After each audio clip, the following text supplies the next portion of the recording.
अस्सलाम वालेकुम स्टूडेंट्स, कैसे हो आप सब? ठीक आप ठीक होंगे। मैं उम्मीद करता हूँ अल्लाह रब्बुल इज़्ज़त से कि आप ठीक होंगे। अच्छा बच्चों, सबसे पहले मैं आप सबको ये बताता चलता हूँ कि आज अभी अभी ईद उल अज़हा गुजरी हुई है, तो आप सबको मेरी तरफ से चैनल की तरफ से आप सबको हम ईद मुबारक कहते हैं। ठीक है, आप सबका जो बड़ी ईद है वो खुशी से भर जाए। और आज हम दूसरी बात ये करते हैं कि इसी तरह हमारे पास दो ईदें हैं, तो इसमें हमारे पास एक ईद यानी ये सबसे बड़ी कुर्बानी जो की है वो खालिद ने की है। ठीक है, क्योंकि खालिद ने एक ऐसे शख्स को जहन्नम वासिल कर दिया जिसने अपने आप को यानी नबूवत के दावा किया था। और नबूवत की दावा जो करते हैं उसके लिए एक ही सज़ा होती है, यानी ये जो बनाई गई है 295, तो उसमें भी 295 सेक्शन आर्टिकल जो है उसमें भी यही बात कही हुई है कि जो भी नबी करीम सल्लल्लाहु अलैहि वसल्लम की गुस्ताखी करेगा या उसकी सजाए मौत होनी चाहिए, अगर चूंकि उस पर वो मौजूद हो, यानी उसकी तफ्तीश किए बगैर, यानी उसकी तफ्तीश करे और अगर उस पर साबित हो जाए तो ये कर ले। इसी वजह से ये जो मलऊन था उन्होंने पहले ये तो वाज़ेह हो चुका है सबके कि उन्होंने यूट्यूब पे जितने भी यूट्यूब पे अपना चैनल था उस पर उन्होंने अपनी गंदी जुबान और गुस्ताखियाँ की थी और वो वीडियो अपलोड किए थे, तो इसी वजह से खालिद ने उसका काम तमाम कर दिया। ठीक है, मेरी तरफ से खालिद गाजी को सलाम, दिल की गहराइयों से मैं उसको सलाम कहता हूँ। फॉर माई सलाम of my whole heart, I am salute to the Khalid Ghazi. Okay, अच्छा स्टूडेंट्स, इसके बाद मैं आप सबको ये बताना चाहता हूँ कि हमारे चैनल को जिसने भी सब्सक्राइब ना की हो तो ज़रूर वो सब्सक्राइब कर लें ताकि और भी वीडियोस आप तक पहुँच जाए। आज हम स्टडी करेंगे 5 किंगडम सिस्टम। तो सबसे पहले हम स्टडी कर लेंगे कि 5 किंगडम सिस्टम किसने ये इजाद किया, यानी इसकी फर्स्ट जो है जो फाउंडर है वो कौन है जिन्होंने ये 5 किंगडम सिस्टम किया। तो सबसे पहले मैं आप सबको ये बताता चाहता हूँ कि ये किंगडम सिस्टम है, तो ये हमारे पास क्या होगा, किंगडम सिस्टम है, ये एक निज़ाम है और इसमें मुख्तलिफ ऑर्गेनाइजेशंस क्या किए गए हैं, डिवाइडेड किए गए हैं। और हम वो ब्रांच जिसमें हम क्या करते हैं, हम मुख्तलिफ ऑर्गेनाइजेशंस को डिवाइडेड करते हैं, उस ब्रांच को हम टैक्सोनॉमी कहते हैं। ठीक है, टैक्सोनॉमी, इस ब्रांच में हम क्या करते हैं, मुख्तलिफ ऑर्गेनाइजेशंस क्या करते हैं, कैरेक्टरिस्टिक और उनकी जो खास ट्रेड्स की वजह से हम उसको आपस में क्या करते हैं, डिवाइड करते हैं अपने अपने ग्रुप में। तो इसी वजह से हम इसकी क्लासिफिकेशन करते हैं और क्लासिफिकेशन हम बायोलॉजी के वो ब्रांच में करते हैं जिसमें हम वो उस ब्रांच को हम टैक्सोनॉमी कहते हैं। ठीक है, अब हम कहते हैं कि हमारे पास सबसे पहले जो साइंटिस्ट था वो था रॉबर्ट पिटागर था। कौन था? रॉबर्ट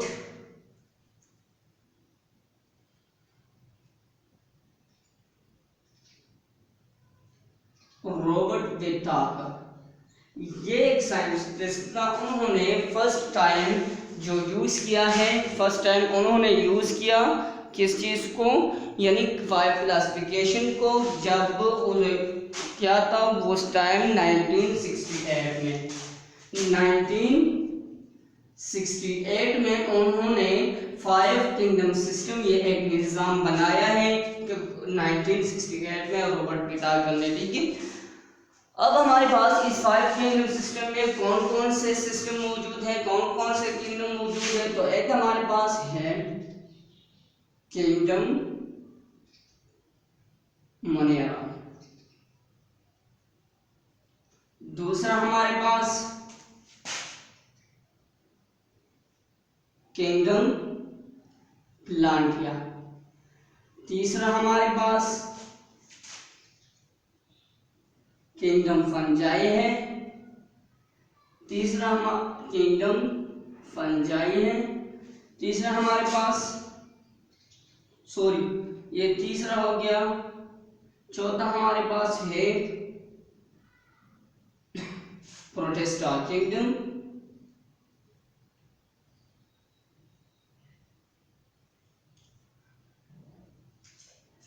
अच्छा, kingdom Monera, kingdom Plantae, kingdom Fungi, kingdom Protista and the last one, fourth one is kingdom Animalia. यानी ये किंगडम्स उन्होंने बनाए हैं और इसमें उन्होंने मुख्तलिफ ऑर्गेनाइजम्स को मुख्तलिफ ग्रुप्स में क्या किए हैं, मुख्तलिफ ग्रुप्सों में डिवाइडेड किए हैं। ठीक है। अच्छा, मैं आप सबसे पहले हम सब यानी के बारे में बात कर लेंगे तफसीली से कि हमारे पास किंगडम मोनेरा में क्या है, किंगडम प्लांटिया में कौन से ऑर्गेनाइजम है, किंगडम फंजाई में कौन से है, इसी वजह से किंगडम प्रोटेस्टा में कौन से है, किंगडम एनिमलिया में है। तो ये सब हम आहिस्ता आहिस्ता डिटेल में पढ़ाएंगे। ठीक है, पढ़ेंगे। तो सबसे पहले हमारे पास है किंगडम प्रोटेस्टा। किंगडम प्रोटेस्टा हमारे पास प्रोटेस्टा से निकला है,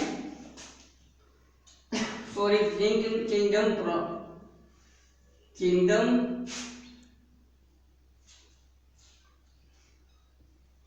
प्रोकैरियोटिया भी कहते हैं,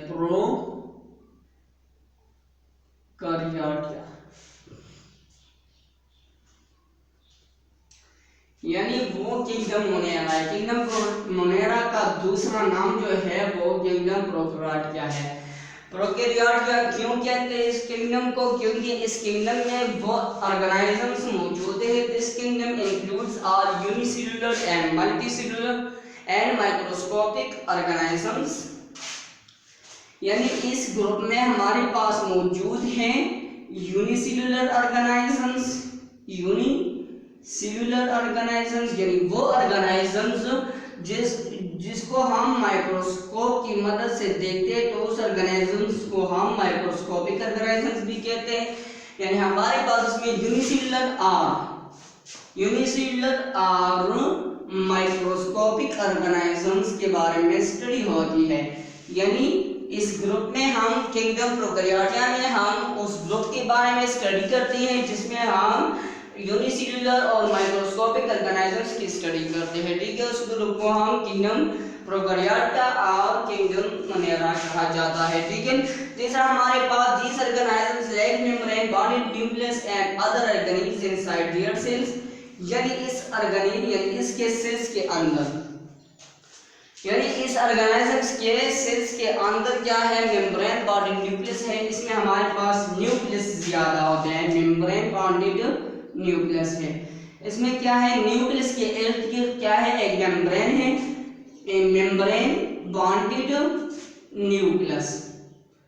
यानी न्यूक्लियस के इर्द गिर्द क्या है, न्यूक्लियस के इर्द गिर्द एक क्या है, एक पर्दा लगा हुआ है, एक मेम्ब्रेन लगा हुआ होता है। ठीक है। और उस सेल्स के अंदर हमारे पास मुख्तलिफ किस्म के ऑर्गेनेल्स भी मौजूद होते हैं। ऑर्गेनेल्स क्या है, ऑर्गेनेल्स हम आगे पढ़ेंगे कि हमारे पास ऑर्गेनेल्स जो है हमारे पास क्या है, ऑर्गेनेल्स हमारे पास वो सब्सटेंस है जो सेल्स के अंदर मुख्तलिफ फंक्शंस परफॉर्म करते हैं। उस ऑर्गन को यानी उस थिंग्स को हम क्या कहते हैं, ऑर्गेनेल्स कहते हैं। और ऑर्गेनेल्स बेसिकली हमारे पास किस चीज से बना हुआ है, एटम से। ठीक है। और एटम किस चीज है, ये हमारे पास एक मैटर है। ठीक है, क्या है, मैटर है। अब हमारे पास पहले एटम होगा, फिर एटम कंबाइन होकर क्या ऑर्गेनेल्स बनाएगा, फिर ऑर्गेनेल्स कंबाइन होकर सेल बनाएगा, सेल कंबाइन होकर टिश्यू और एटसेट्रा। इसी तरह हमारे पास एक सिस्टम बन जाएगा। ठीक है। अब हमारे पास क्या है इसमें, यानी इस किंगडम में हमारे पास मेम्ब्रेन बॉन्डेड न्यूक्लियस भी मौजूद है और न्यूक्लियस के अलावा मुख्तलिफ ऑर्गेनेल्स भी मौजूद होते हैं, जैसे कि माइटोकॉन्ड्रिया है, जैसे कि हमारे पास गोल्गी apparatus है, जैसे कि हमारे पास smooth and rough endoplasmic reticulum होती है। ठीक है। और इनके अलावा इसकी जो हमारे पास क्या है, इसकी जो मिसाल है, एग्जांपल हमारे पास क्या है, एग्जांपल इसकी हमारे पास एग्जाम्पल इसके है साइनोबैक्टीरिया है, साइनोबैक्टीरिया, साइनोबैक्टीरिया। दूसरा हमारे पास क्या है, इसमें हमारे पास बैक्टीरिया एंड साइनोबैक्टीरिया है। दूसरा हमारे पास इसमें मुख्तलिफ किस्म के बैक्टीरिया और भी होती है, बैक्टीरिया जो है इसमें हमारे पास मौजूद होती है। ये हमारे पास क्या है, किंगडम प्रोकैरियोटा है। ठीक है, अब हम यानी इस टॉपिक को जिसको समझ ना आई हो तो वो कमेंट कर ले और हम दूसरा टॉपिक आगे स्टार्ट करते हैं। दूसरा टॉपिक हमारे पास क्या है, हमारे पास दूसरा टॉपिक जो है किंगडम प्रोटिस्टा है और यानी उसको हम किंगडम प्रोटिस्टा भी कहते हैं। ठीक है, अच्छा मैं एक ब्रेक के बाद आता हूँ, फिर आप सबको ये बताता चलता हूँ कि हमारे पास किंगडम प्रोटिस्टा क्या है।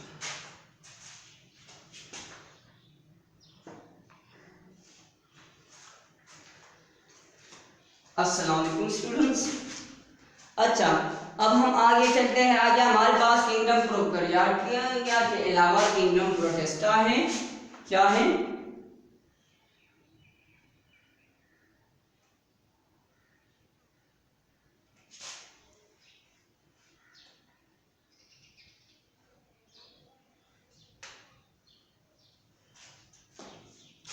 Kingdom protista. किंगडम प्रोटिस्टा को हम प्रोटोक्टिस्टा भी कहते हैं। इसका दूसरा नाम जो है प्रोटोक्टिस्टा, दूसरा नाम इसका प्रोटोक्टिस्टा है।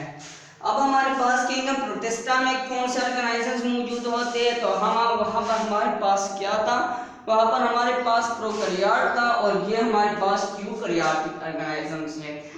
अच्छा अब हम यार सबको बताता चलता हूँ कि प्रोकैरियोट क्या है और यूकैरियोट क्या है। तो हमारे पास प्रोकैरियोट यानी प्रेजेंट ऑफ प्रोकैरियोट, ठीक है, और दूसरा हमारे पास क्या है, यूकैरियोट। यूकैरियोटिक यानी प्रोकैरियोटिक वो ऑर्गेनाइजम्स हैं जिसके सेल्स के अंदर हमारे पास क्या हो, न्यूक्लियस मौजूद हो। इसमें हमारे पास क्या होगा, प्रेजेंस ऑफ न्यूक्लियस, यानी इस सेल्स के अंदर न्यूक्लियस की मौजूदगी होगी। यूकैरियोट क्या है, इसमें हमारे पास यूकैरियोट मतलब एब्सेंस ऑफ न्यूक्लियस होगे। यानी इन दोनों में बुनियादी फर्क ये है कि हमारे पास प्रोकैरियोट में क्या होगा, न्यूक्लियस